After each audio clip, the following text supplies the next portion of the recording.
If you're looking for a clean, sober, professional, academic, well-researched, historically accurate, generally accurate, serious podcast on Southern folklore, ghosts, bizarre events, and unique people, this podcast is not for you. However, if you've decided you can live with that, then join us for The Strange South.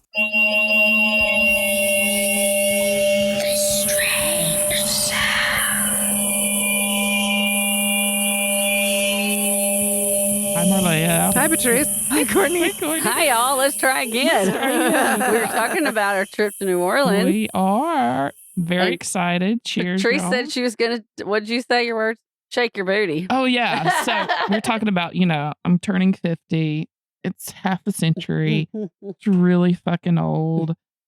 And I was like, we're going to New Orleans. I know I'm going to have to shake my booty. Like, I want to shake my booty. And so I was like, I probably need to practice shaking my booty. And so I tried shaking my booty early, and I was like, oh, man. Oh, my God. Don't worry, I have Advil and most of the relaxers at all times. All the painkillers will be going with us down to New Orleans. I don't shake my booty. Maybe I should take dance lessons before I go. Man, I don't need no guitar booty lessons. I is need some dance lessons. Like locked up. Like, it's just like, it's the wiggle is not there anymore, y'all. Yeah, it is. I saw you do it. I know. It's because I've been practicing. Y'all, I shit you not. Like, I'm like, okay, I'm training for this New Orleans trip. Yes. Is that why the dance music was on when we got in Maybe here? we should take Zumba. Yeah. And that fucks up my knees. I don't know how to do it. Zumba honestly. is like hard on my knees. Have you ever done Zumba? I have a video game that's supposed to do Zumba with me. And I did it one time and I was like, fuck this shit. I used to do Taibo back in the late Taibo. 90s, early 2000s. When I was in college with my roommates, we did Taibo on a video cassette. We had a VHS. But anyway, I was in the living room. That's just punching people. It's like kind of dance punching. It kind of is dancey punching. Dance punching. I got really excited because Crunch Fitness used to have all of its videos on like Netflix for free, and for free with a Netflix subscription. And so I would do them a lot, and they had one that was like a dance, but it was fitness dance, and it wasn't like. Do you want to take pole dancing? Is that what you were saying? Oh my God, you took a jump. Oh my God. I need some work up to that. I need some work up to that. There is no way that any part of my body is going to support any other part of my body on a pole. It's just not happening. So I could like swing around it. Oh my God. My feet still on the ground, but there is no part of my body that is leaving the floor. See, I can't even get to what part of my body can do what. I just can't even get past my psyche with dancing. I don't know why. I just have never. That's why you're thinking about it. That's the problem. Yeah, that's the problem. You should. Dancing is I know, but I need to be drugged in order to do that. You gotta let go. I'm also very self-centered, so I'm like, everybody's looking at me. It's not self-centered, that's self-conscious. Oh, okay. Well, it's kind of the same thing, really. Nobody is. Nobody, especially nobody cares. Mm-hmm. Like, and even, I should say, back in the day before we had like TikTok and all the fucking social medias, you could like do whatever the fuck you wanted to do. And like maybe somebody would be like, oh, did you see so-and-so Saturday night? And they'd be like, yeah, okay. And then that was it. Yeah. And they forgot about it. There was no evidence. Melanie did some shit and now they had it's like, to sketch a photo. That's how long it's been. Well, let me just show you the moves that Marleah was pulling. Back in the 90s. And now. But the funny thing is, it's almost coming back around because now I could totally see myself being like videoed by like on like phone recorded by some like kid in New Orleans and like captioning it like somebody's drunk aunt is here, come pick them up. But it would like even if it goes viral, it lasts all of 35 seconds, right? Yeah, like, man. Because viral is so common now. Like there's so many things that go viral that it's like it's still a flash in the pan. It's gone back to being a flash in the pan. And I would be like so flattered that you called me an aunt and not a grandma.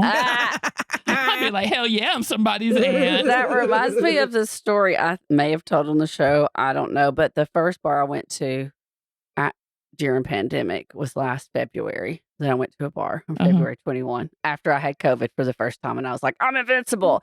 And we were in Orlando and I went with two younger colleagues in their 20s. Oh, bless, and we went to 20s we went to the Julie Pianos bar. Oh, What? So we're just loving it. Venmoing songs. I'm doing songs they don't know about. People I like bet. 30s and 40s are doing lots of late 90s. They know some of them, and they're really cool, and I like them a lot. But we get later on, we're going to close down this place, and it's just us and some other people in their 30s, 40s.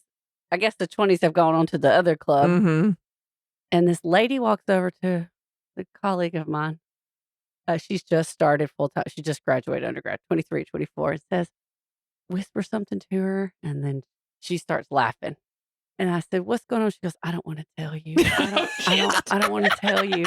Because I'm just out there like, I don't care. I'm dancing. Party. You know, it was fun. It was our last day or whatever. And she goes, she wanted to know if you're my mom. Oh, bless. I didn't want to tell you that. She said, your mom is having a good time, isn't she? And I said to my colleague Fred, I said, you are 23 years old and I am 43. So yes, I could definitely be your mother. Like, not even a stretch here. Like, easily. Oh my God. This is how you know that you're in the South. When I first had my child, I had my child like at 36, a little bit later than most people do, especially for my age. And I remember he was a baby, and I was in the Tupelo Mall and was just walking around with him, and some little old lady walked up to me and said, "Oh, is that your grandson?" Oh my! But you were only 36. I was only 36, and my cousin was a grandmother at 36. I was gonna say was because lots of kids. I was gonna say lots of kids would have babies at 18. So there you go. Yeah, it was. It could have happened, but that comment like made me want to burn them all down.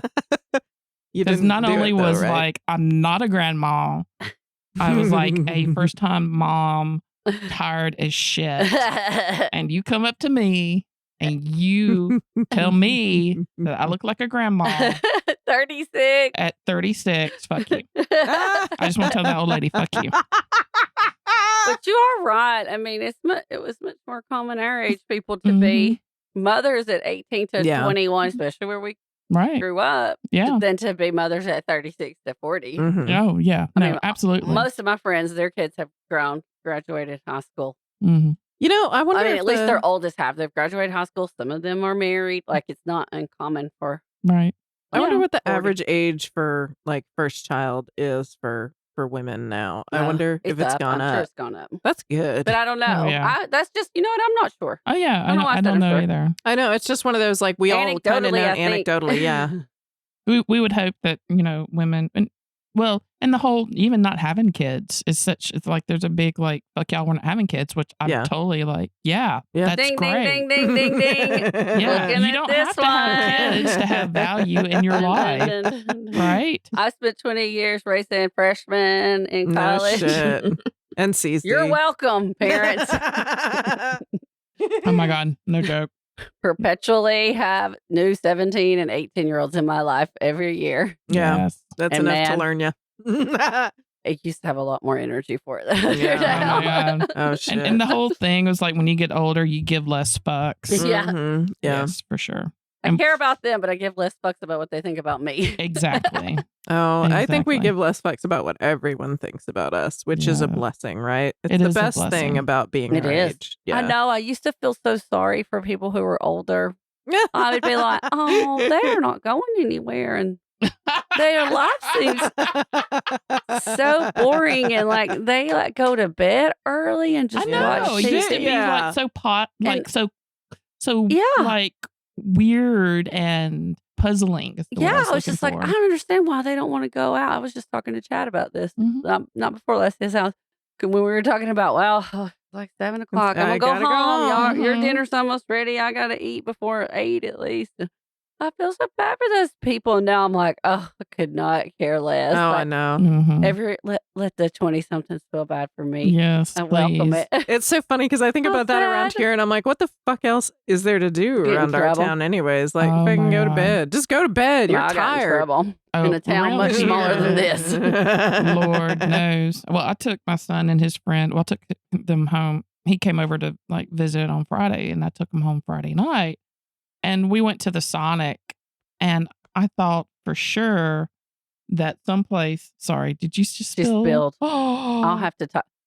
It's okay. Hell Shall we hath no pause it? fury. You need Well, to no, put some let's water finish on this it. story Finish and the then we'll story. do. okay. Okay. So you took him to Sonic, which is yeah. the hangout spot. Which you would It really think, is. All the It high was. schoolers. You would think Friday night it was like No 7:30. shit. It was dead. Really? There was nobody. I was like, where the fuck is everybody? It's like, That is the where they used streets to hang were out. dead. That is Like, weird. Everything was like there was nobody in town. It I was wasn't like, holiday. I I mean, was like, where are the children? where are the Where are children? the Where basketball night? do Maybe it you was know where your children are? Maybe it was a sports night. Maybe. I don't know, because I have seen that Sonic like crowded with high schoolers, but yeah, that's You weird. think on Friday. Anyway, Okay, she spilled Anyway. the drink that we will talk about On right my after the white break. shirt. Okay, hold on.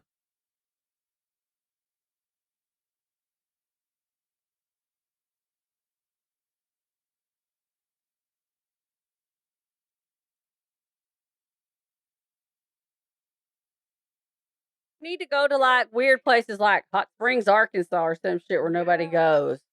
It's not expensive. All right, that's going to be our next. But You we know what may I not be mean? able to start it till next spring. After Wow, we could do it in the fall. Oh, well. we could one do it of in the the fall. things, one of the things that I've been working on is trying to increase my passive income.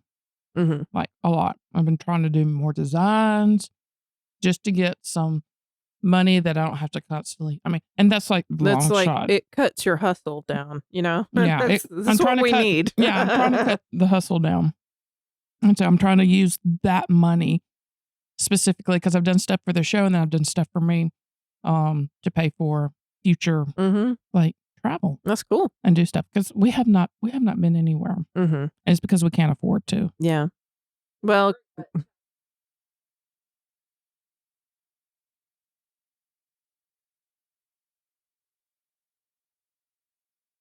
Yeah. So it's like just sustains itself. And so that's what I've been trying to do. And speaking of us trying to beef up our store and our products and stuff, we have stuff that has Strange South on it, but I realize that a lot of people may not want to advertise Strange South. Like, I don't know why you wouldn't, but I think you should. I think you should, but absolutely. That said, if that's not your thing, I'm also trying to introduce just kind of Southern Gothic, Southern style themed clothes and whatnot into our Strange South store. And it is very cool. And one that I just finished that y'all haven't seen yet is a Mardi Gras design that I just put onto the Strange South store. So go get your Mardi Gras Strange South t-shirt. Yeah. Awesome. I don't even know about this. And and celebrate. It does not have the Strange South like plastered all over it, although it should. But you can go to thestrangesouth.com and click on our shop and you will see the design that I have for this year. And I think I should do one every year. I love it. though. Yay, It's what one fun, of my what fun. favorite things. All right, Yes. I'm trying to get to it now.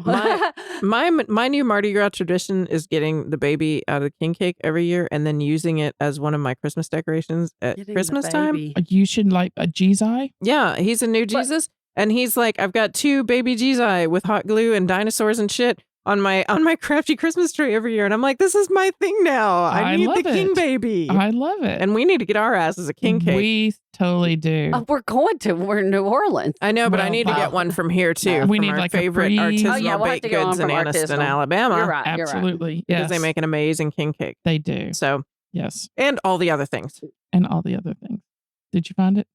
No, I did not. I was just thinking about how we haven't talked about the drink yet. The drink The drink that was spilled on Marleah's flight. was responsible for my quick exit for a minute.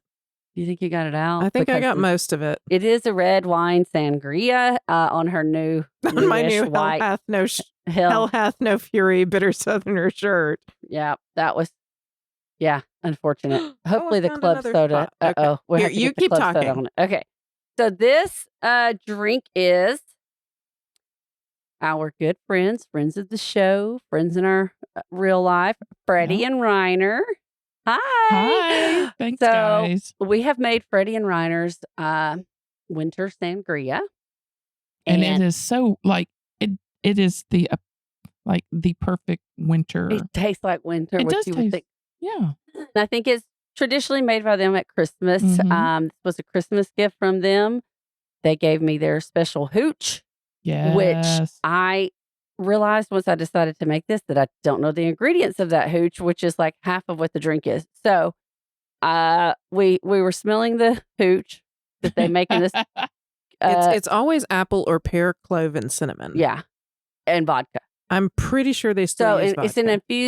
It's an infused liquor, which we were thinking is vodka that they've infused with cinnamon, clove, and pear or apple or both.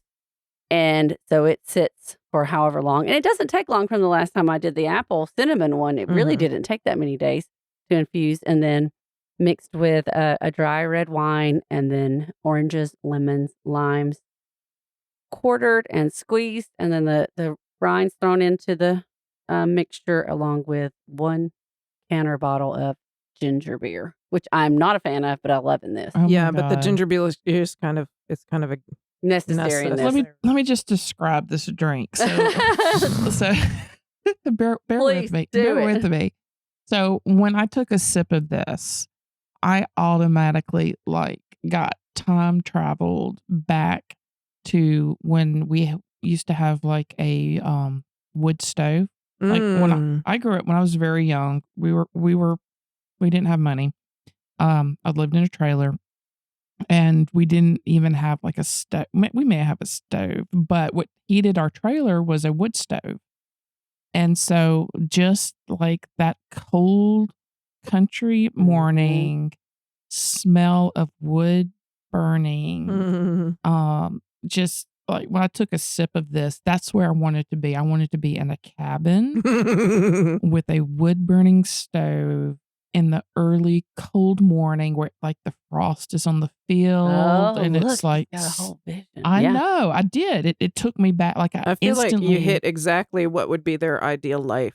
yes Freddie and Reiner's ideal life Yes. would Freddie be and Reiner. and the same place. they put it in a drink and they nailed it because Mhm. that's exactly where I went as soon as I took that first sip because y'all were looking at me because Courtney always like stares at our face when we take like a sip of her drink to kind of judge how we Like, feel do about you it like this? and whether or not we're gonna lie about it or not. And so I was just sitting there and she was like, do you like it? Do you like it? And I was trying to just put into words because I was like in that cabin with that wood burning stove in like the cold, crisp air of winter. And yeah, I absolutely love this. It's really good. It has such a good flavor. And I think he also said that you could serve it hot. I asked for that.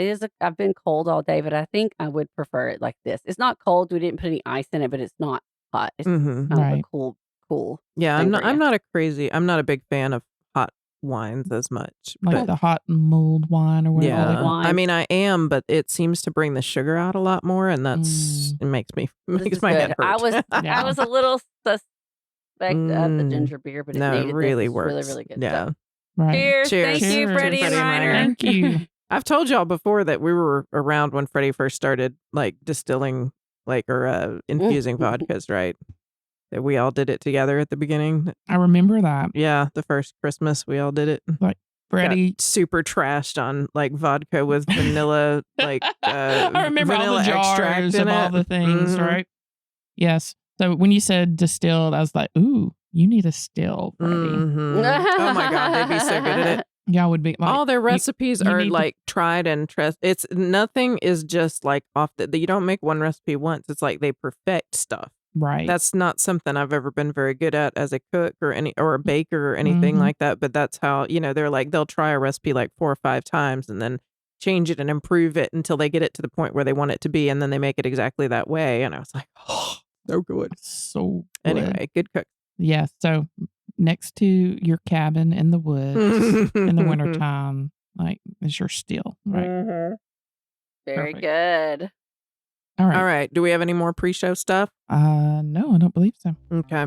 This is going to be a weird one, y'all. Do you want to pause it? Should we? Yeah, we? let's I'm going do to pee too.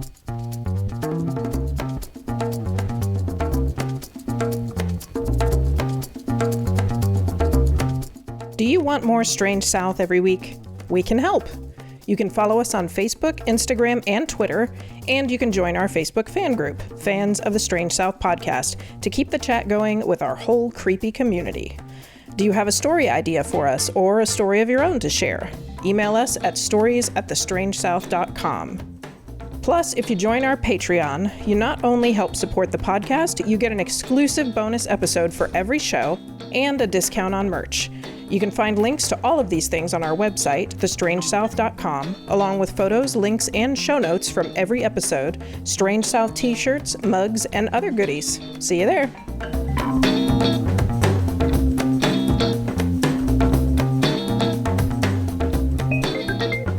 You're not going to do like me and do your celery crunching right into the microphone?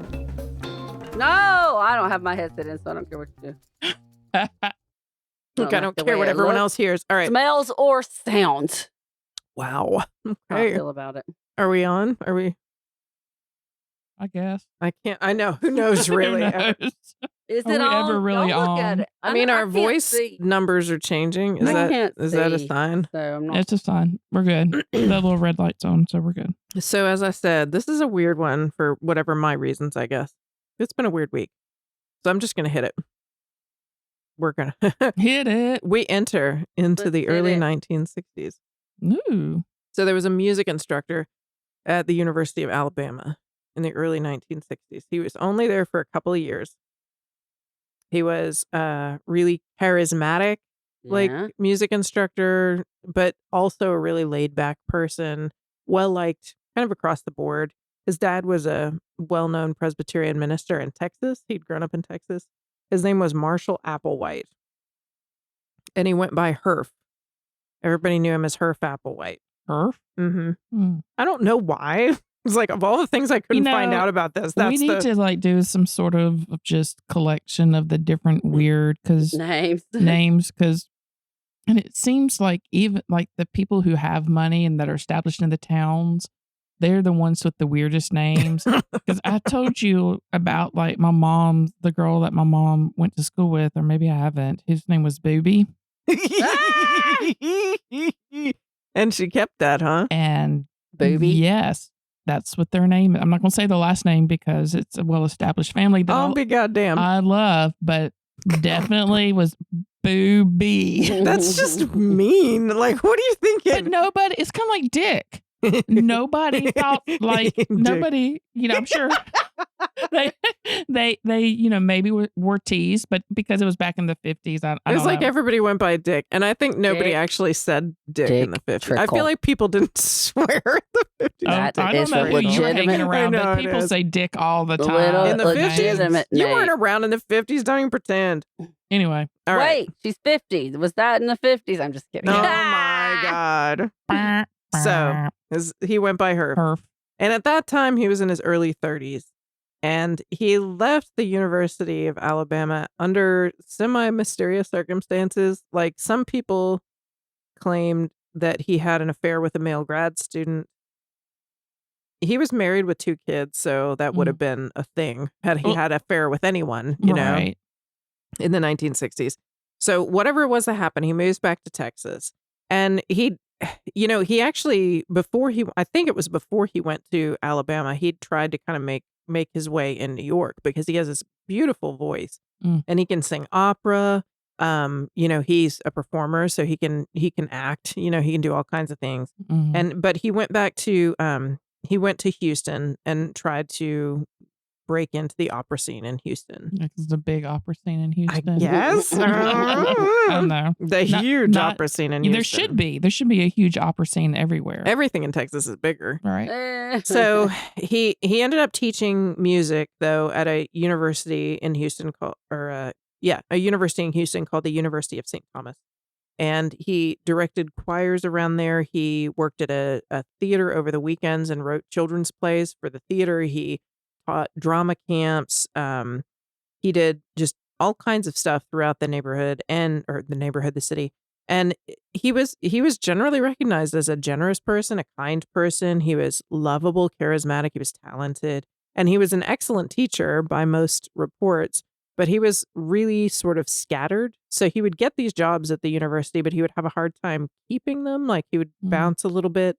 because he didn't like to be told what to do. That's a very Texas thing. I guess it probably is. No, actually, it's maybe a a very southern thing. thing, as much as we don't count Texas as our southern. Yeah. But again, there's some mystery around this about why he left that position as well. So some say that he was a gay man who is out and proud and spent time in the gay community in Houston. Some say that he was a closeted bisexual. Some say that he had an affair with a wealthy white woman whose family threatened him and he had to leave his position.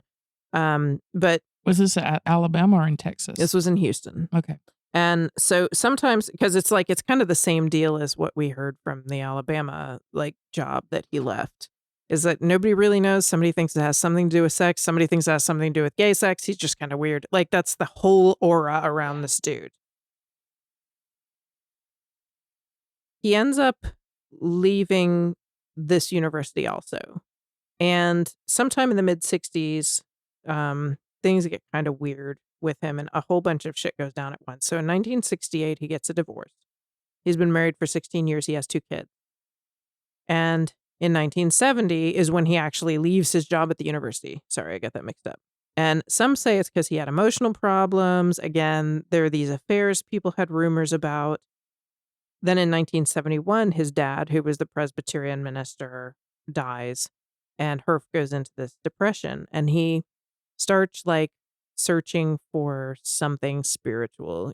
He's sometimes you do when you're, because at this point, he's 40 he's early 40s. Right. And he's at that time, he's just had a loss, couple losses, job, dad, marriage. It's like your life, you think you're going to be somewhere by your mid 40s. And if you're not, then there's a lot of reflection. There is a lot that happens. That goes on. Exactly. Yeah. And, at one time he'd also planned to go into seminary. Like I said, his dad was a preacher. So he stayed a spiritual person his entire life. But he's not really the kinds of answers that he's finding in Presbytery and dogma or whatever in Christianity aren't really cutting it for him right now. And I really don't know what the difference between Presbyterian views and there are times I probably could have told you, but right now I can't. Everybody else, all the other flavors of Christianity. Mm-hmm. So. Yeah. Well, Presbyterian, there are breaks within their sect as well. So it kind of depends on which Presbyterian you are. Yeah. He, at this point in his life, he's, like I said, he's searching and he starts reading more. He starts reading sci-fi stuff. Ooh. It's the early 70s, late 60s. He gets kind of more into mysticism, but everything he thinks of, I think you do too. That's why I keep looking at you weird, because I'm like, that name is very, I'm sure you do. Very it's not uncommon. It's not a quiet story. Okay. Everything he gets into, everything that he finds that resonates with him, he still represents in his head within a Christian framework, though. Everything is kind of still in that box. And he begins to believe, and he actually told a friend this, that UFOs are in the Bible is one of the things he started to believe. He says when people see angels in the Bible, what they're seeing is UFOs.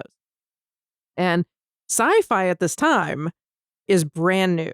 Well, that's a complete lie. Sci-fi is not brand new, but sci-fi as a cultural phenomenon is brand new in the U.S. It's like Star Trek just started in 1966.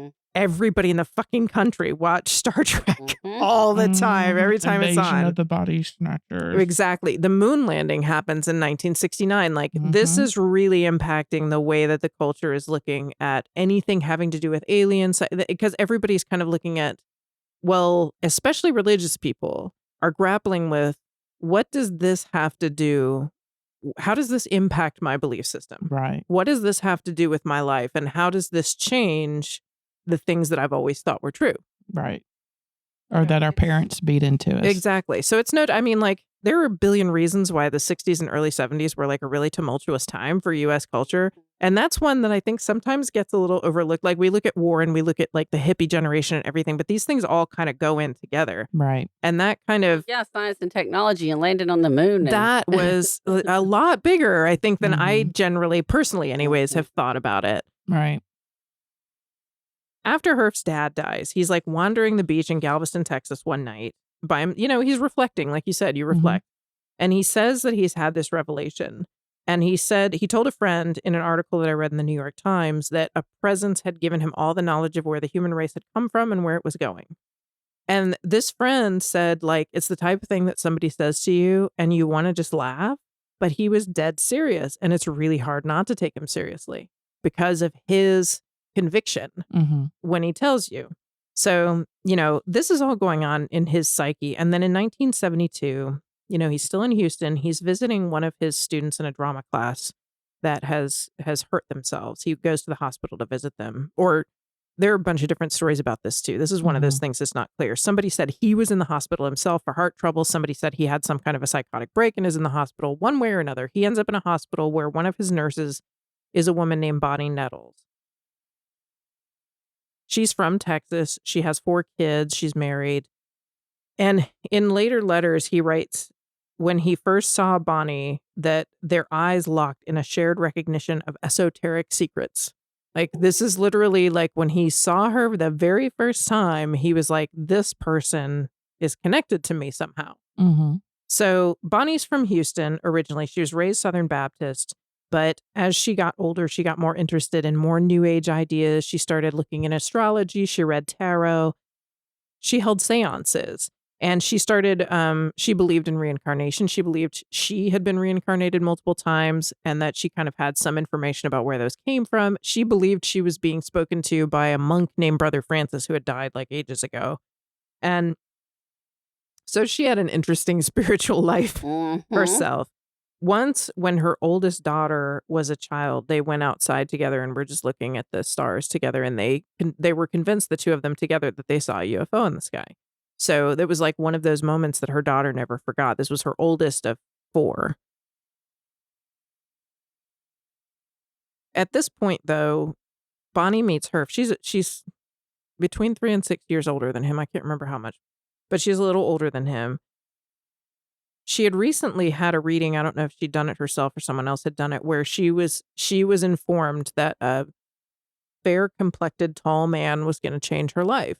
And this guy comes into her hospital where she works and walks in, and he's this pasty white tall dude with creepy eyes, and he. I always thought this guy was short for some reason. Well, in this story, he's tall. I don't know if he's short or not. Actually, most of the videos I've seen of him, he's sitting down, so I can't actually tell. Do you think so? I don't think he looks like Beverly Leslie. I have no fucking idea who y'all are talking about. We're probably splitting the audience in half. There are people who already know what I'm doing, and there are other people that don't. And I really wasn't sure how well known this whole thing was. I just know the last name, and I knew exactly who it was. Then. So, I was like, well, it might not be them. Yeah.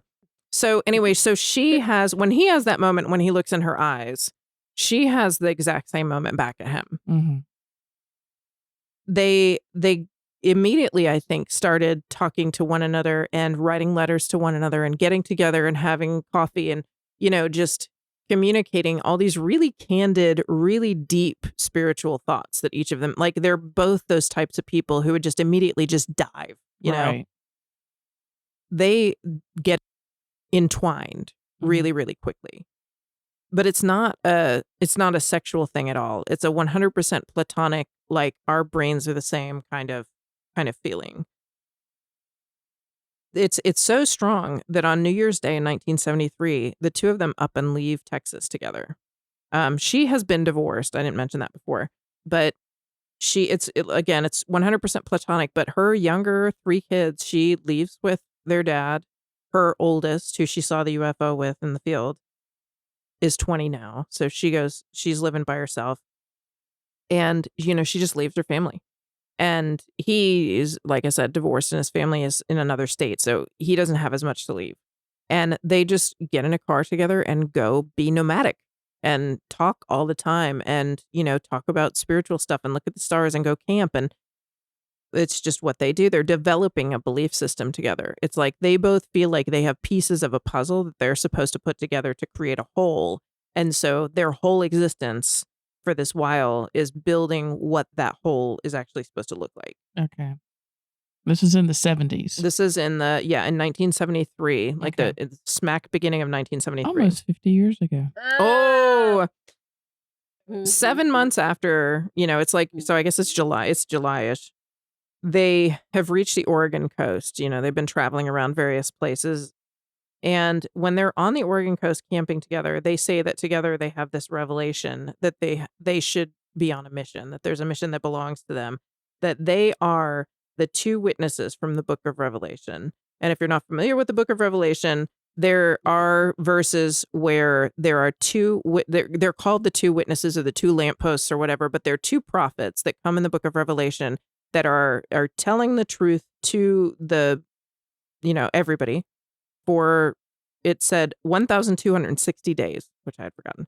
And then when they've told the truth for this amount of time, they are murdered in the street because their message is horrible to the, sin-stricken people in the world. And they are murdered in the street, and 3.5 days later, they are resurrected and brought into heaven in a bright cloud. And they've decided that they are those two people. And so they start calling themselves the two. They preached the message that they believe that they're supposed to tell to humanity as these two witnesses is that man must break from all ties that bind him to the earth. Family, mother, father, brother, sister, remove from yourself all sensuous thoughts, all sensuous actions, and leave all possessions behind and seek only God. These are the messages that they're supposed to be spreading to the sinful world. There are other groups that have preached this before. It's not. This up is for anybody to grab hold of. This is the message of Christ, right? Like if you want to just take all the bells and whistles off, that's exactly what Jesus said. And like it's the stuff that people tend to decide that they're not going to think about that Jesus said, but that's literally what Jesus said. But they go a bit further as they have that revelation, but then they continue to travel together and they refine this message a little bit more. And by 1975, they start a podcast. They add to it that the cloud that is supposed to take them up to heaven, when they're killed and resurrected as the two witnesses, the cloud that takes them up to heaven is a UFO. Well, it makes sense because now we're in like the now we're in the science age, right? Right, and you go up to the heavens, and we now know that there's like other things up there, not just heaven. Well, and it kind of makes sense because their kind of revolutionary thing is that the kingdom of heaven is a physical place. Right. All of this is still being approached in a 100% Christian viewpoint. Right. But, they're saying the kingdom of heaven is not some esoteric, is not a spiritual only thing, that it is a physical place that you can physically go to. And the people who follow their teachings and overcome their human failings in the way that they teach can be taken aboard a spacecraft to bodily be flown into heaven. They will never physically die, because their human bodies, they will find, are actually just vessels or vehicles for advanced alien beings that are living inside them. So if you accept this teaching, you are obviously one of these advanced beings, and you will metamorphose into a greater being. It doesn't mean you're going to die. It means your body is going to change physically, and then your physically changed body is going to be taken up to a UFO and taken to the kingdom of heaven, which is just an actual place. This is what they call reaching the next level. And they said in their teaching, Jesus was the first person to experience this, that Jesus was a higher next level being that was put into a human vessel and then was prematurely killed. His heavenly father, who was his leader from the kingdom of heaven, had sent him there. And then he had been resurrected and taken after having inhabited a human vessel. Right. And ascended into heaven. And ascended. The truth, like makes sense to me. Believers say that Jesus' body was lifted. Mm-hmm. Yeah. Like that's why you're supposed, like he's going to raise you from the grave. Mm-hmm. Like he didn't. It wasn't just his spirit that went. Mm-hmm. Yeah. His whole he was body went. physically, yes, because they went and the grave was empty. The the angels are standing. They have gone. rolled the stone away and the grave is empty. The man is gone. He's Right. gone. At this point, Herf and Bonnie they say, we're here to do this ourselves, and we're here to bring others with us to do this. So now that they've nailed all this down, they travel to California, they make flyers, they create posters, they put them all over town. And a lot of them are like, they're like, what did Jesus really come to tell you? Have you ever wondered, what did Jesus really come to tell you? But a lot of it too was like UFOs in San Francisco. and then like 4 bullet points and then a little write up. And a lot of it said specifically, like, this is not something where, we're not trying to make you be religious. This isn't related to, a sect or anything like that. They're like, this is for people who might be interested in reaching a higher plane of existence in their current life. So that's what a lot of their flyers and posters said. They called the group Human Individual Metamorphosis at the beginning. It was HIM at the beginning. And they started calling themselves Bo and Peep because they were tending sheep. They were getting people to come. Sorry, that's I know. funny. And join this group. So they were Especially tending them. knowing So who this they is. considered Bo and themselves Peep. shepherds, and they called themselves Bo and Peep at the beginning. Oh, And when people would go Did to, they have a Muppet? little they did Bo. not have a Because, Muppet. like, It does kind of sound like they 70s, should. They should. That would have been really great. It's like somebody Little sits Bo down at this Peep. like, community hall, and it's like, no. Do, do, do. They would have these meetings, and they would just be in these little not like YMCA, conference rooms. There's no incense or weird music or anything. Like in California, they're no strangers to these weird new religious movement Yeah. meetings. Right. But they're usually a little bit more far out than this. Mhm. So, these guys are just 2 normal people sitting at the front of a room at a conference table, talking plainly, dressed plainly. And that's what's really unusual about them here. They're not pushy, and it really ends up, the way that they present it is very logical, and it hits a nerve and people start following them. Mhm. And which is kind of, it's a big deal, because to follow them, you literally say, I'm never going to talk to my family again. What if your family wants to come with you? Well, they can come with you, Oh, but you're also supposed to eschew any human connections with the people currently in your life. So I didn't see any examples of people who tried to bring like like their sisters partner or brothers, but there were people who who brought brought their girlfriends and boyfriends. Okay. and husband and wife, but those people Were were told, this is not your relationship anymore. Like, Mhm. you are an individual and you are one, you are not supposed to have this kind of connection to another human, because your whole point being here is to transcend and overcome your humanness. So this really means nothing to you anymore. So if this person is here, their goal is to do this for themselves, and your goal is to do it for yourself, and that connection means nothing to us. Yeah. So that would be how they would have dealt with that. Which is like Cult 101. In a lot of ways. They It were a is. very unusual cult. It sounds like by a lot of like, Right. There's a no lot of people have sex. talked Like about most it. cults are like, you sleep with the head Mhm. honcho dude. mhm. This is like no sex for anybody. It's much less manipulative, like Right. directly and intentionally manipulative, than a lot of them seem to be. Yeah. Because one of the things that a lot of people who talk to these 2 who led it have said is that they're not shysters in the way that they're trying to get one over on people. They They believe really it. believe this. Right. And they believe that they are 2 aliens who are elders who are brought down to Earth to teach people how to reach the next level. They really, really do believe it. Are these the people that wear purple jumpsuit? So You don't remember what they're called or what their leader. I remember. So people start following them, and in September 1975, they are in Waldport, Oregon. They have a meeting there. And within days of that meeting, 20 people in that town disappear, because they have left. 20 people who went to that meeting left everything: Holy property, shit. possessions, family. Yeah, they're not asking for people's money either. No, they're not asking for Mm-mm. money. And they just go. Wow. And it was all over the newspaper at the time, and all over national news, because there was, at first, people were like, what happened to them? And then slowly kind of putting it together that all these people were at this meeting, and they all decided to go and do these things. Well, it seems like such a simplistic thing. It's like, because life is tough. And Yeah. then it's like, look, this is what's happened. This is what's going to happen. This is what we're doing. You can come. Mhm. You can stay. And that's exactly how they presented it. And yeah, I Like, can see the appeal you don't have to it, do this. right? And so within a year of this traveling around to different, putting out flyers, different states, different places, they had around 200 disciples with them. The problem, though, is that nothing happened. These two, Bo and Peep, are not murdered in the streets. No UFO came in a cloud to get them. Because that was supposed to be 3.5 years. They had said 1,200. and they had even said that it would be less time than that. They had even told followers it could be within 3 months that this was going to happen because they'd been doing it already. Right. And so and the world just keeps spinning.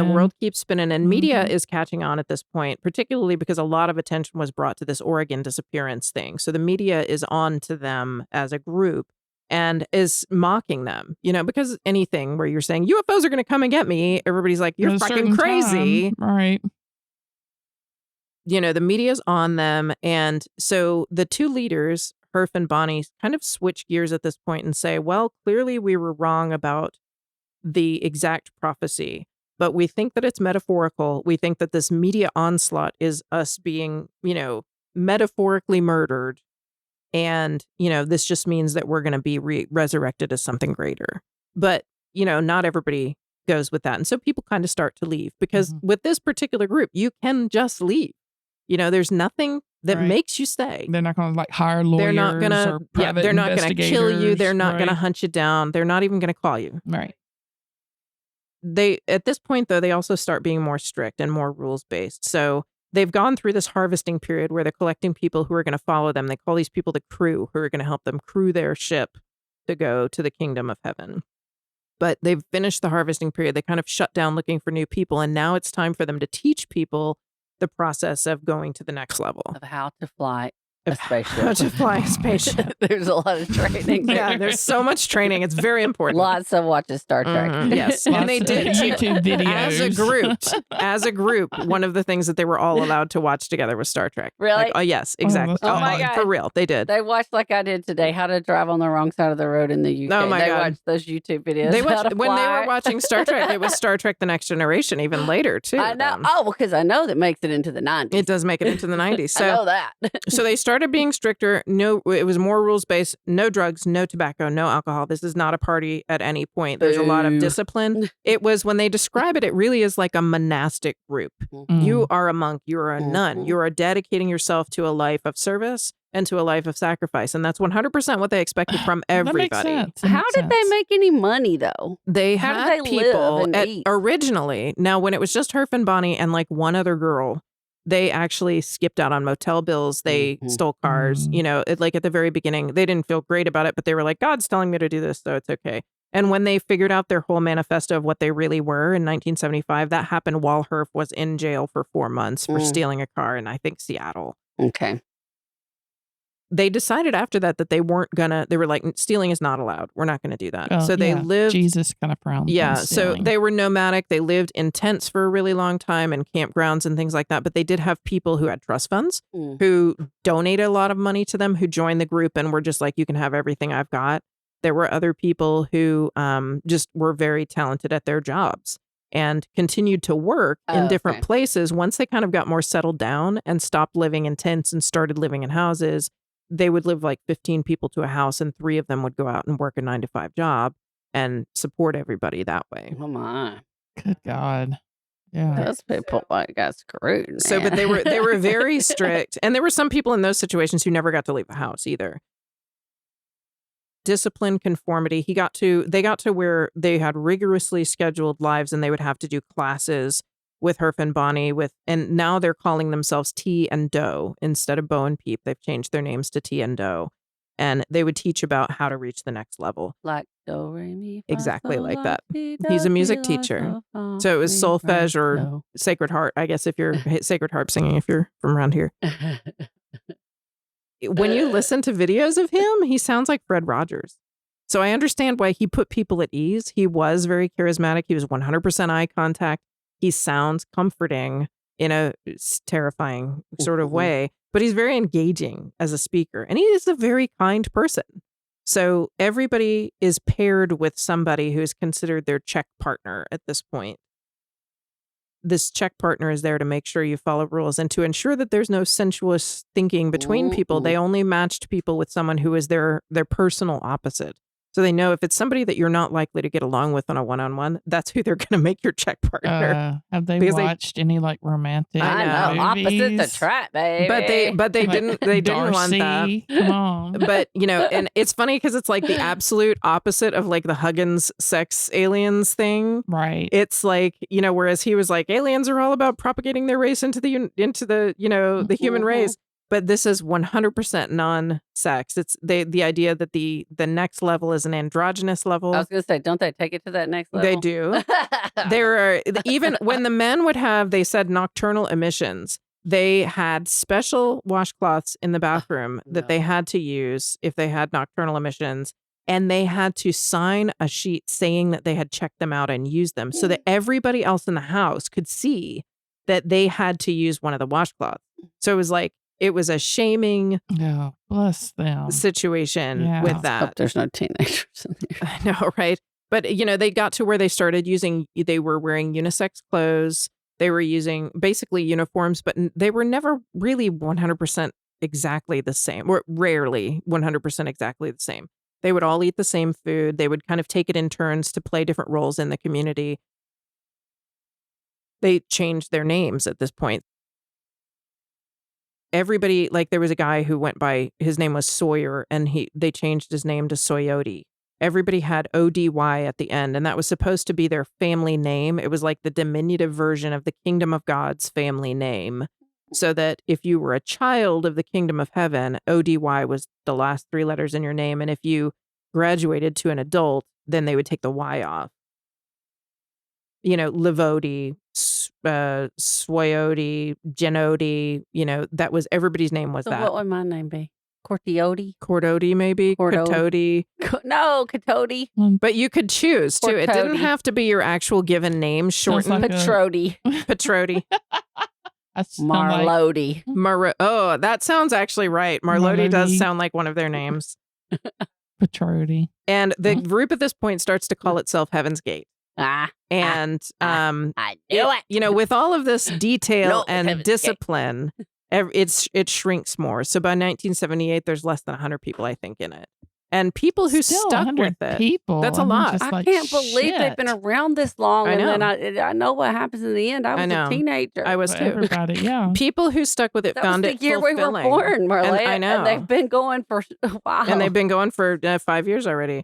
But so people who stuck in it found it fulfilling. And this is by their own, they reported this. They felt belonging and family and purpose in this group. And they were fulfilled by the work that they did and the sacrifice that they did towards moving to an overcoming of a human condition. There was, let's see. Like I said, you were always free to go. You could go to Doe or T and say, I think I have to leave, for whatever reason. There was one guy who said, I went to her if I said I needed to leave. He bought me a plane ticket and gave me $600. They're Shit. not trying to keep you there. Right. Not that way. And so, like I said, some had jobs. 1979 was when the Jamestown massacre happened, and media went crazy. So they laid low for a long time in that period too. But in 1985, Bonnie Nettles, who was T, dies of cancer. Oh, shit. Herf has always said that Bonnie T is the elder of the two of them, that she's the leader and he's the speaker. When she dies, he doesn't really know what to do, and he lets all the members go home. And they go home and it's like for a certain set period of time. And they all go and they all see their family and they, see their lives and everything that they used to know. And almost every one of them comes back. Well, at the yeah, end they of the left everybody period. for a decade. And everybody's like, Mm-hmm. Who the fuck are you, go back. Yeah. Well, I mean, everybody, some of these, Dad, you left me. I was 5 and now I'm 15. but Crazy some of these, cult. a lot of these family members too were parents too on the other end who had been searching for their kids for years and desperate for them to come back. And they just, I was thinking of it all as like older, like people. some of it is. There was, like there's an adults who HBO left documentary that came out either, I Like think it was Bonnie last year. kids did. I think it's called The Cult of Cults, Heaven's Gate, The Cult of Cults. And I watched it all. And some of this is from there. Some of it's from the New York Times and the Washington Post. But you should watch that documentary if you're interested in them, because there are some really powerfully done interviews with both the people in the cult and the family members. But there's a woman who was 10 years old when both of her parents decided to join. And she talks about pleading with her mother to stay at 10 years old, and both of her parents leaving her. They left her. And, and it's, one of the things that gets me is that was always one of my sticking points with biblical teaching, is that if you read the Bible, Jesus flat out says, leave your brother and your father. Do not turn around to bury your dad. You are leaving your family right now and you are following me. And you don't look back. Disciples. And for his disciples. And we kind of read that and we gloss over it as like, that's not what he really means. But that's fucking what he says, And I mean, that's one of the sticking points that I've always had with Christianity is if you want to follow this to the letter, like, you've got to turn your back on your children. And no, thank you. I'm not going to do that. It's just a choice that I was like, well, sorry. Yeah. This is one of those things. It's like, it's not a fine line exactly, but it does make you think. It certainly makes you think. But anyway, so Bonnie has died. Almost all of these guys come back. And meanwhile, Herf has been having to deal with this idea that he really did believe that they were bodily going into heaven. And Doe has left him, or T has left him. And they've been basically joined at the hip for however many years now, 10, 12 years. And he tells his followers when they come back that she transcended and that in her metamorphosis, she burned up her human body. And that was why her human body failed, is because her metamorphosis destroyed her human body. It doesn't mean she's not around anymore. It means that, that's just how it happened. That's what the cancer did. Mm-hmm. So he changes a lot at this point too, though it's like he doesn't really know how to do all this by himself. And he becomes a little bit more like me-centric. He buys them all wedding rings because part of the deal is that they're supposed to show their devotion to the one, person. And as he's now their elder, he basically does a ceremony that says, you are all married to me now. And obviously it's not a sensual thing because they actually physically castrated like 7 men in the group. Holy fuck. And it was all... I thought they all were castrated. They weren't. It was all by choice. Yeah. God. He brought the idea up years before and, it never went through with it himself. And then it was actually the members who kind of started pushing the idea because we're like, we are being disturbed by sensual thoughts. We can't get past this. How about we do this castration thing? And he agreed to it. And it actually took a little bit. They were in charge of this part. And it was only people who wanted to do it. And only 5 to 7 of them wanted to do it. And the rest of them said no. Some people left over the fact that anyone was doing it at all. Mm-hmm. But certainly not everyone did it. It was a minority. Anyway, that's how serious the sensual thinking thing was. I knew that was part of this, though. 1991, more people have left. There's been a lot of turmoil in media and all this. And so they start recruiting again. And they're one of the first cults in the U.S. to use the web as a recruiting tool because there were a lot of people who were talented in this. They were extremely intelligent, talented, educated people who had joined this group. And so they knew how to do all this stuff. And so they created a website, which is still up. You can still go to the Heaven's Gate website and it's exactly the shape that it was before they died, which is a spoiler. They're going to die. Spoiler alert if you don't know this story already. They took out ads in USA Today, I think it was. They created a satellite TV show to, recruit more people. And they didn't get a ton. They got a few new recruits. But they were on the news and in the tabloids. They were everywhere. In the early 90s. Yeah. They came back out with a vengeance. Happened, yeah. I just remember now seeing his face just plastered everywhere. Oh, yeah. I mean, because they really put themselves out there in the early 90s. They were like, this is our last. They were like, we feel like we're coming into the last lap. It's like, we need to get more people. Right. And then in 94, I knew it was 94. Doe starts having meetings with a group of, people who've been with him since the beginning about the potential of having a mass suicide in the group and asking. And it was a kind way to do this. He was asking people, how do you feel about this? What do you think? Do you have reservations about this possibility? Because they've always preached that your physical body is going to go with you to a place. And this is a deep departure from what they've always said. Mm-hmm. And he had kind of started thinking in these last few years, like, okay, am I supposed to kick this off? Is this obviously what I thought was going to happen? What I interpreted is wrong.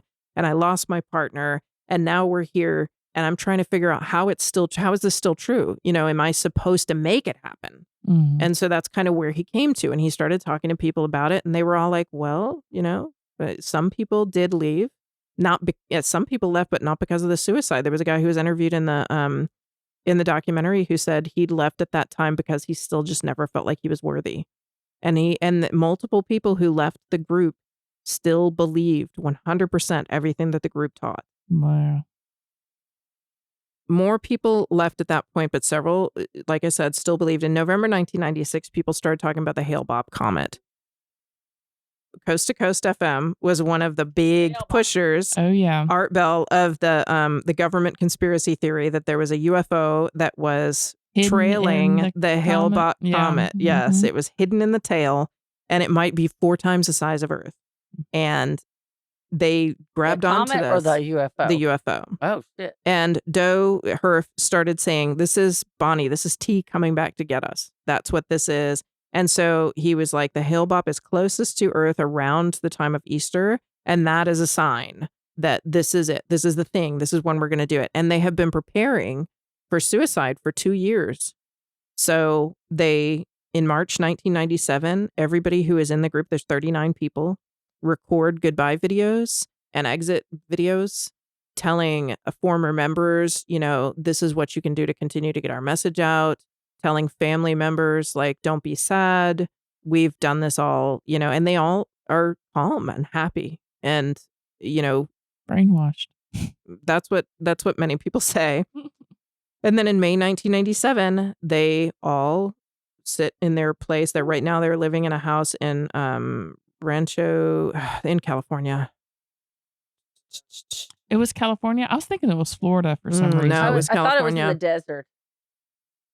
They have created a little cocktail of vodka and barbiturates and applesauce or pudding, and they have written instructions 1, 2, 3, 4, 5 exactly how you're going to do this. They're all dressed exactly the same. They're wearing the same Nikes. They're wearing the same pants.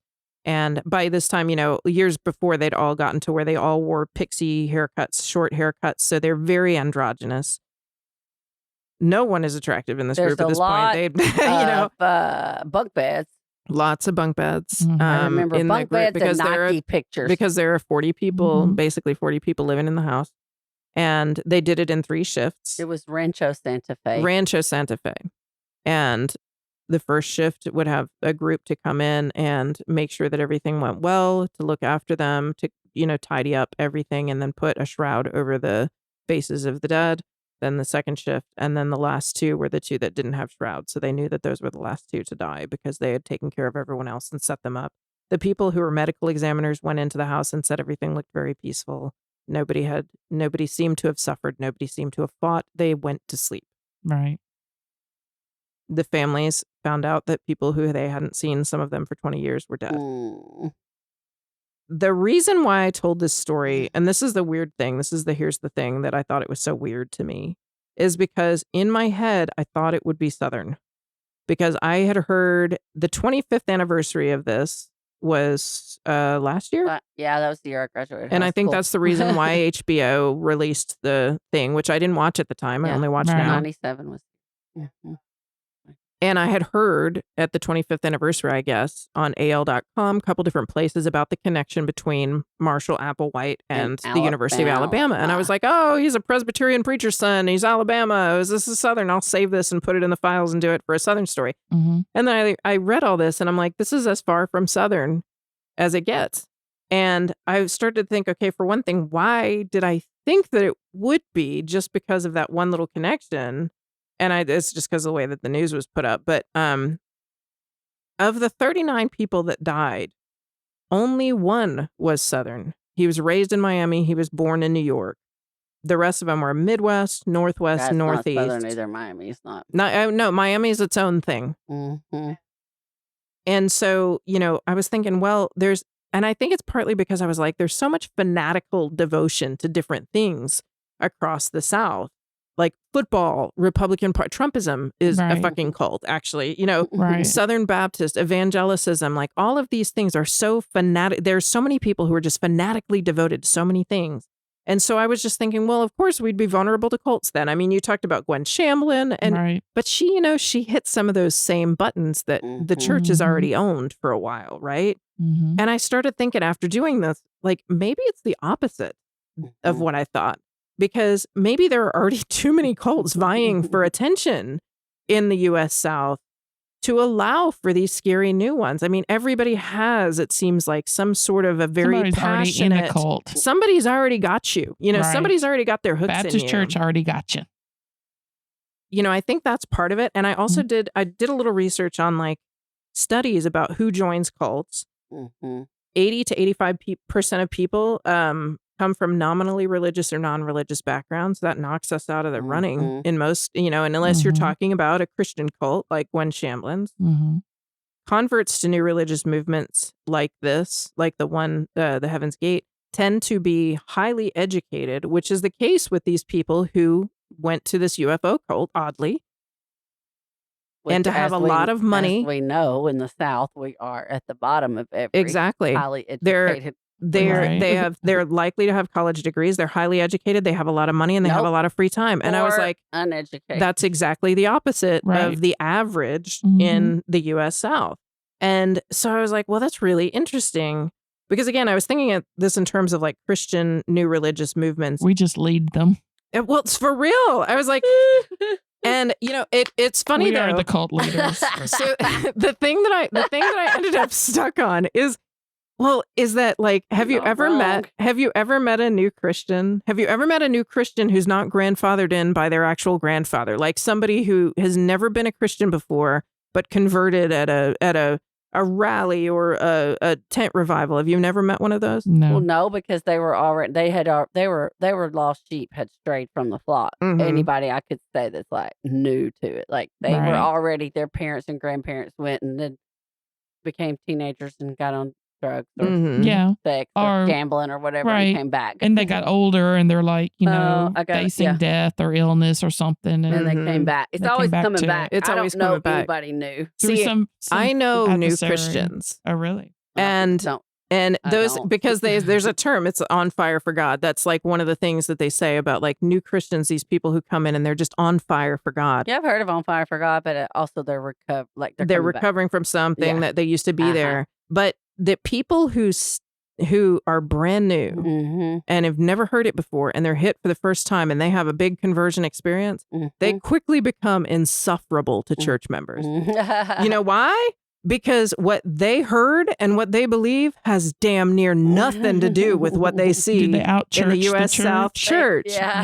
Because the cult's message is the message. Christ was a fucking cult leader. He was. Everything he said is that stuff that we all say is red flags. Leave your family, sell everything you have. And if you say to a Baptist church, sell everything you have, you get the boot like real fast. Yeah. Because you don't sell shit. Like money is one thing that the church has its claws in. Follow me. So, Leave it all behind. It's one of those things that really got to me. I was like, well, that's really interesting. So I think there's just too much other shit in the South for these cults to really get to take root. You can't take root. You can't get a handle on that. Get rid of those people. They'd say, "Oh, you want to get rid of everything? Go ahead and give it here." Yeah, that's all right. Gwen Shamblin is the perfect example of that. The best way for you to follow Christ is to give the church everything you have. You got. So anyway, that was my interesting thought pattern on. So I started that whole thing, and I was like, well, this isn't Southern, which is why it was so hard for me to do the whole thing. I was like, this is the least Southern story, and then I was like, wait a minute, it taught me something. Yeah, he was a Southern cult leader.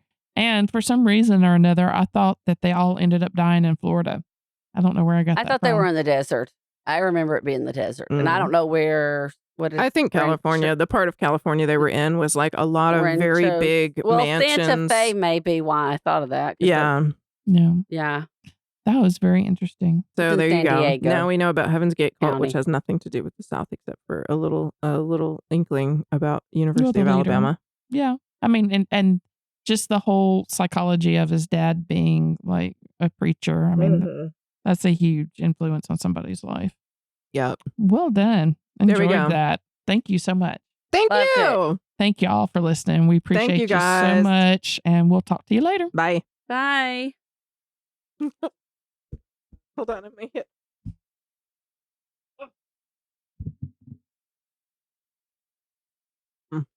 Can't quit you. I haven't seen that movie in forever. Man, I don't know if I have anything else to talk about. I think I wrote something down. I was like, I could don't talk think it about how was- Christian I used to be, but Yeah, it gets boring to other people real fast, I think. we were all on that cult Southern thing. Southerners are the leaders of the cults, I'm sorry about and the punchy. Californians are the followers. Man. Yeah, but No. Courtney, while you're in the bathroom, I was telling Patrice one of the articles I found was an LA Times article saying, why did we get all the cults? Like, why do we get them all the time? It's because that's where all the money is. You got money, you got and time that's to look like for the shit. people who are searching. That's what I was. Well, but it Right. requires money to search for things most of the time. Yeah, because you have to have time. Like most of us are like trying to hustle just to to pay bills. Mm-hmm. We ain't got time to worry about like shit about like what our true purpose is other than paying bills. I know. Well, it's the hierarchy of needs, right? Right. It's like, you can't think about how you're supposed to transcend some earthly existence when you can't put food on the table. It's just not possible. Like, Right. and we're kind of like in the South, on average, everybody's kind of stuck on one of the lower rungs, Right. because we can't make any money. Right. Right. And it's also it's something I never thought about before because we were I was reading something about homeless people and like the homeless crisis. That seems to be mainly in like the big cities, and they were talking about how its relationship to the cost of living and housing prices is like the correlation there. And I told him I never put it together. Like, the reason some like San Francisco and San Diego has such a huge homeless problem is because nobody can fucking afford just decent housing or low end housing. And so if you can't afford that, you can't afford to move and you're fucking homeless. And then you have fucking all these people on, the reason the South doesn't have as big a homeless problem is because we're all fucking poor down here. Yeah. And so we have, low cost of living. So even, we can have trailers and we can have places, government housing that's affordable to live in down here. Go down South Alabama and your trailers probably have sewage rolling through the Right. front yard, but at least you can live there, I guess. Right. It's a place, it's a place to live. Where like in San Francisco and everything, I mean, the housing prices are just I remember visiting some friends in San Francisco back in the mid 90s. And to me, who was paying like maybe $300 in rent at the time in Mississippi, Mm-hmm. and then to go like they moved from that kind of cost of living to San Francisco where it was like $1,200 a month for rent, blew my fucking mind. Yeah. I was like, how can y'all fucking afford this? And Oh, yeah. and then we're literally stepping over human shit that homeless people left on, the sidewalk, and not, it's taken me till just now to realize, oh, well, that's the reason people can't fucking, like, if you are out of a job and have no money, first of all, you can't go anywhere because it takes money to go anywhere. It takes money to move, Mm-hmm. and there's nowhere to go. I mean, there's nothing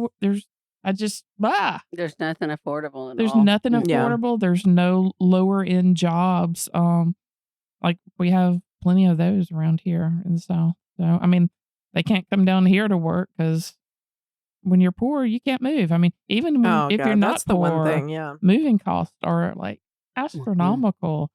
That's one of the things that I'd never like really, as a young person, took into account. It's like, okay, if I want to go live somewhere else, I got to pay to like move all this shit. Mm-hmm. And then you have to pay for all the hookups. And then you got to pay the deposit And on then the place first and deposit is, last like, month. First and last month. And it's just fucking expensive. Yeah, that upfront cost can really bite It's you. really bad. Yeah. Anybody. I don't know how I did it. Yeah. I We don't moved like either. 7 times in 6 years in Yeah, college. we moved a lot too, Mhm. and I don't know. It's nuts. It gets real expensive real fast. Yeah. And, if you don't have a car, and a lot of people do not have a car, and a lot of people in the South do not have a car still. Is there a city in the U.S. South that has good public transportation? Atlanta. I don't know. The bus system's not bad. The MARTA system doesn't go very far.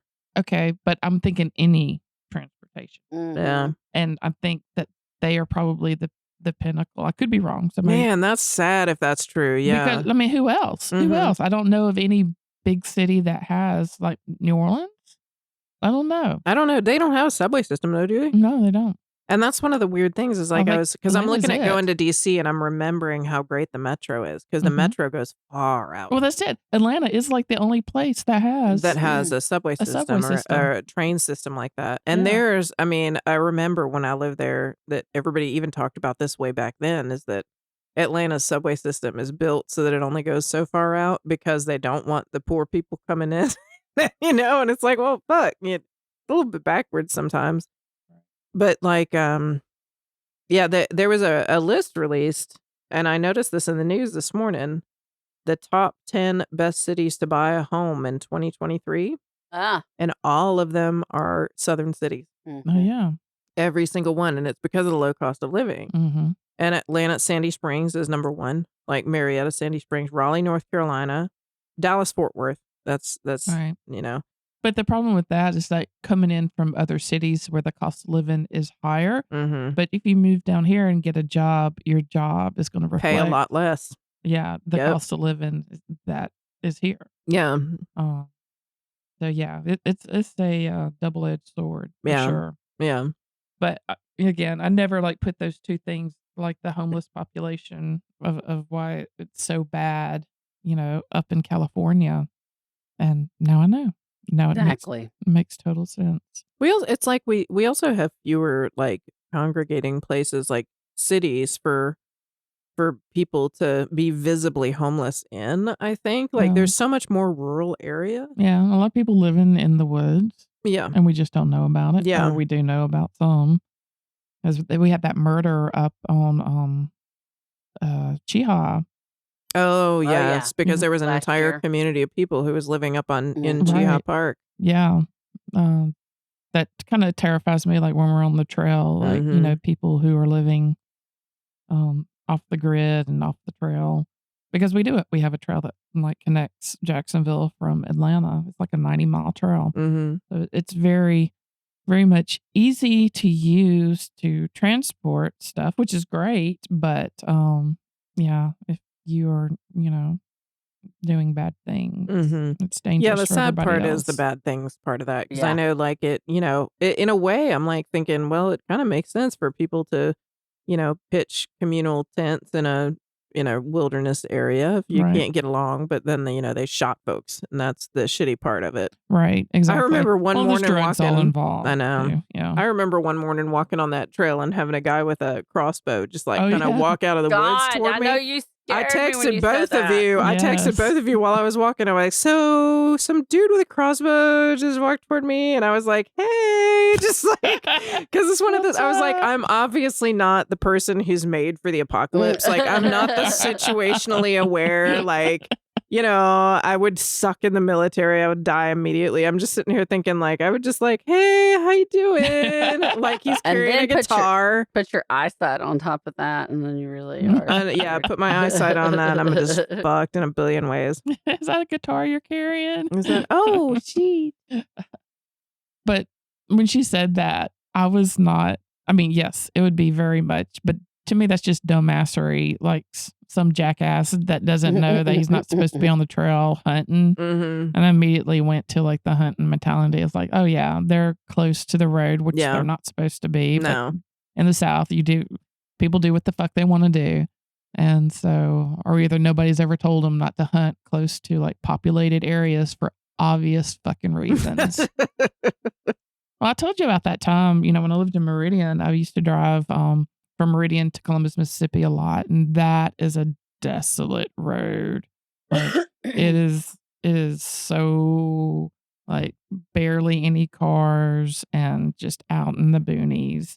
And I would take my dog with me because I would travel a lot alone. Well, Chad was up in Starkville in grad school, and I've had my tires shut out before. Oh, shit. Ooh. And I remember hearing it. What? And I don't know if it was like intentional or if they were just like shooting too close to the road, which I kind of want to think it was too close to the road. I'm hoping.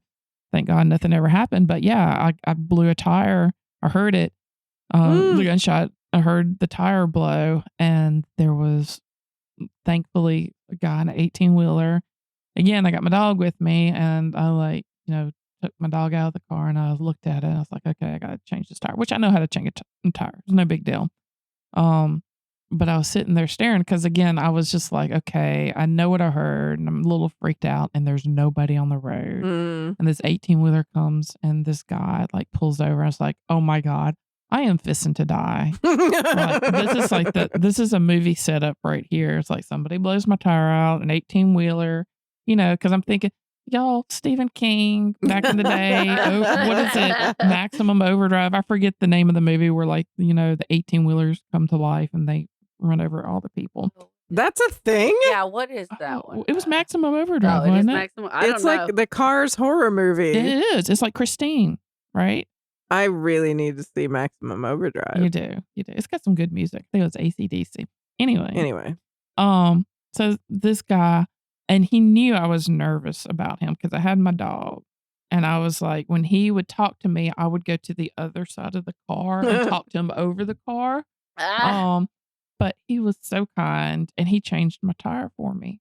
And that was like, that was like one of those things in the South that happens a lot. It's like people will do stuff for you, but being like, I was in my 20s, I was young, and I was still, very much aware that I was not in a good location, and I was like very susceptible to bad things happening if they decided to like not be nice. And I think he recognized that, and he was very like, I'm just going to do this. And he was like talking to me very kindly, and, bless him, he changed my tire on my Jeep, and then we got out of there.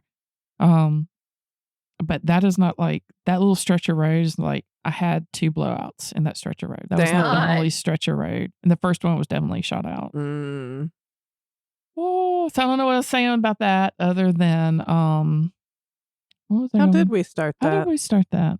We were talking about the guy with the crossbow and people shooting in random places. Because, maybe they didn't know that they're not supposed to go hunting on the side. And I was like in the middle of dense forest. And I know, when you drive down those, maybe you don't know if you're not from the South, but like during hunting season, you're on the highway, you're driving down, and you see pickup trucks just kind of like off to the side of the road, off a dirt road here and there. Like when you're driving, it's hunting season because that's, where they left their cars and either, backed up their 4-wheelers or went on foot to go set up in a deer stand. I see that all the time on the bridges. It's like on the bridge is the fishing. I hopped out with my fish. And I need to find somebody that's been hunting because I miss some deer meat. I love deer meat. Oh, my grandma used to send us deer meat. My cousin Crystal just shot one. Ooh. Oh, I saw the picture. Yeah. Damn. Yeah. Let us know where we get the deer meat hookup. I bet you somebody will get you something. Somebody can get you something. That'd be awesome. That's weird. It seems like we shouldn't have to look that hard. It seems like everybody should have somebody's some. around here got some. I thought that I saw a deer on my way over here. I was on Carpenter's Lane, and there was an animal standing on the side of the road, and I saw something moving. I was like, that is a damn big dog. And I got a little closer, and I looked, and I was like, that is too dark to be a deer, and it's standing very still. Because I had to slow down because I thought that it was going to be like running across the road. No, I've seen a coyote lately, though. She's pretty. But like I got real up close and I looked, and there's this baby cow had gotten out of its pen and was standing on the side of the road chewing on a Coke box and just like staring at me while I drove by. She's like just looking at you. Oh my goodness. Anyway. Yeah. Deer meat seems to like stay in the family because I guess that's true. Like cousins. I remember like we'd have cousins, or my granddad would have cousins that would bring him deer meat. yeah. And then we would all share it. And my grandmama, God, she'd cook up some deer meat medallions, and they'd be like, slap your mama good. It's so good. Do you like deer meat? I've eaten it. That was a no. Well, I didn't have it a lot. Okay.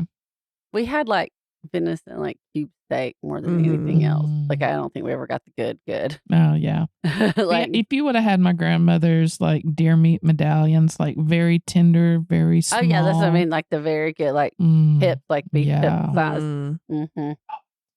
I miss my grandmother. All right, y'all. Thank you so much for listening. We appreciate y'all the most. And You're thank the you best. for continuing to support us in our endeavors. Yes, and thank you. all the things.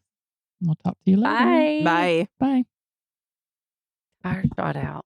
I've never had that. Me neither.